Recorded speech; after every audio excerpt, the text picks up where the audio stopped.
Right now, a quiet transformation is taking place inside millions of American households. It doesn't arrive with military tanks or fighter jets. It arrives in bright orange plastic bags and small cardboard boxes, delivered directly to consumers' doorsteps over the past few years. Two Chinese retail giants, Shein and Temu, have rapidly reshaped the global shopping industry, attracting millions of customers with prices that many traditional retailers struggled to match. But now that business model faces growing pressure. U.S. lawmakers, regulators, and consumer advocates have raised concerns about trade loopholes, product safety, supply chain transparency, and data privacy practices that welcome to tighten stories.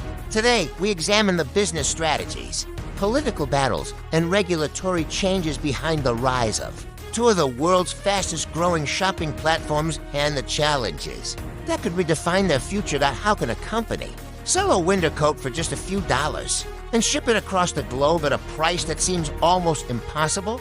The answer lies partly in a little-known trade rule called the de minimis exemption. For years, U.S. regulations allowed packages valued below a certain threshold to enter the country with simplified customs procedures.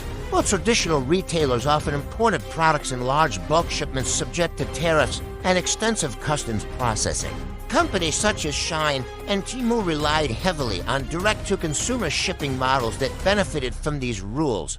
Critics argued that this created an uneven playing field. Supporters, however, claimed it helped consumers access affordable products while encouraging competition in the retail market. But low prices were only part of the story. Temu's mobile application gained attention for its highly gamified shopping experience. Through reward systems, promotional events, referral campaigns, and interactive features, the platform encouraged users to spend more time engaging with the app.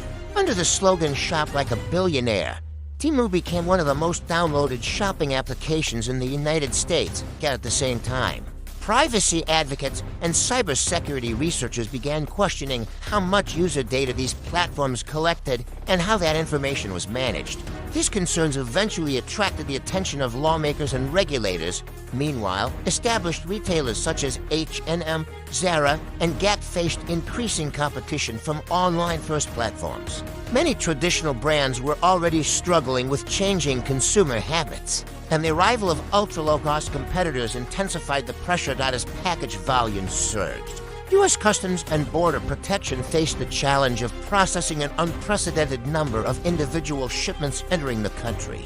Critics argued that the rapid growth of direct import e-commerce made product inspections and customs enforcement increasingly difficult. By 2025, lawmakers from both major political parties were publicly debating whether existing trade rules were still appropriate for the modern e-commerce era. Several proposals were introduced to tighten regulations on low-value imports and increase oversight of international online marketplaces. The debate expanded beyond economics. Consumer advocacy groups and regulators in several countries conducted testing on selected products sold through fast fashion platforms. Some reports identified concerns regarding the presence of certain chemicals in specific items, leading to calls for stricter quality control measures and greater transparency throughout global supply chains.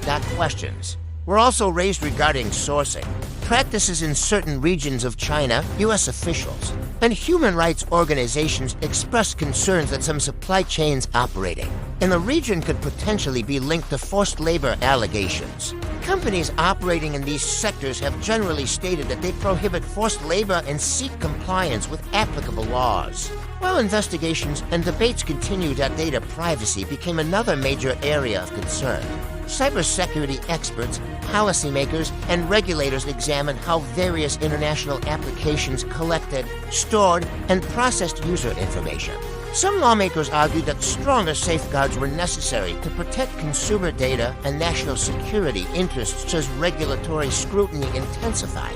Governments around the world began reassessing how cross-border e-commerce platforms should operate. Changes to import rules, customs procedures, and compliance requirements threatened to increase costs and reduce some of the advantages that had fueled the rapid growth of fast fashion marketplaces. Investors took notice. Regulatory uncertainty became a major concern for companies operating in the sector. Rising shipping costs, changing trade policies, and increased compliance requirements forced businesses to adapt to a rapidly evolving environment.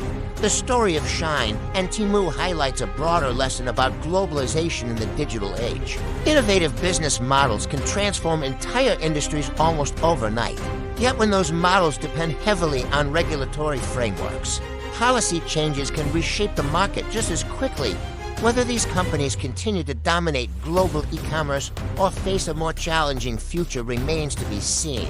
What is certain is that the battle over trade, technology, privacy, and consumer protection is far from over. Thank you for watching Titan Stories. Don't forget to like, subscribe, and leave a comment below on which corporate empire we should unmask next.